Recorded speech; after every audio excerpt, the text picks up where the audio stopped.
Das Weihnachtswunder von Angelika Schwarzhuber. Gelesen von Stefanie Liebl und Winfried Frey. Draußen schneite es noch immer heftig und Kathi stapfte durch den wadenhohen Schnee. Der Abend war eine einzige Katastrophe gewesen und sie wollte nur noch nach Hause und schlafen, um wenigstens für ein paar Stunden alles zu vergessen. Gut, dass das Wochenende vor ihr lag und sie damit ein wenig Zeit hatte, um darüber nachzudenken, wie es mit ihr weitergehen sollte. Falls Karl Wunder ihr am Montag nicht ohnehin die Kündigung vorsetzte, sollte sie vielleicht von sich aus kündigen und sich einen anderen Job suchen. Dann würde sie auch Jonas nie wiedersehen müssen. Jetzt nur nicht an Jonas denken. Sie fühlte sich so gedemütigt durch dieses Gespräch, das sie heimlich belauscht hatte. Die fette Sekretärin. Warum war sie nicht einfach hinter dem Tannenbaum hervorgekommen und hoch erhobenen Hauptes an den beiden vorbeimarschiert? Warum hatte sie Karl nicht einfach reinen Wein eingeschenkt und ihm gesagt, dass Sibylle ständig die Lorbeeren für ihre Arbeit einheimste? Warum hatte sie sich darauf eingelassen, auf seine Mutter aufzupassen? Zumindest hätte er ihr das mit der Demenz sagen müssen. Dann hätte Kathi die Lage ganz anders einschätzen können. Und dann ließ sie sich auch noch von einem Praktikanten schikanieren.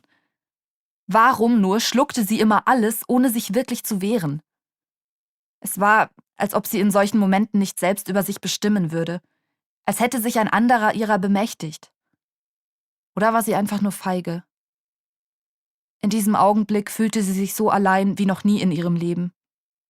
Sie sehnte sich nach einem Menschen, der sie verstand, der sie in den Arm nahm und tröstete und der ihr sagte, dass alles wieder gut werden würde. Doch so einen Menschen gab es für sie nicht.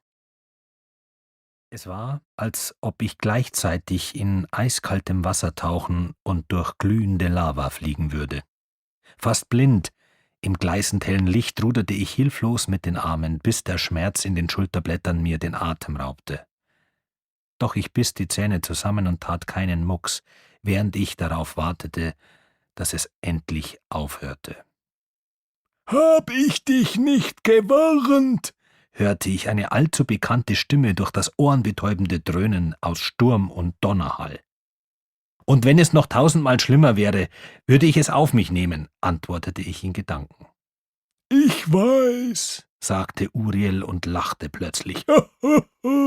»Du Sturkopf wolltest es so.« Dann wurde seine Stimme wieder ernst. »Denk nur immer daran, was ich dir gesagt habe. Sobald du ihr verrätst, wer du wirklich bist, wird das dein letzter Tag dort sein. Dann musst du wieder zurück.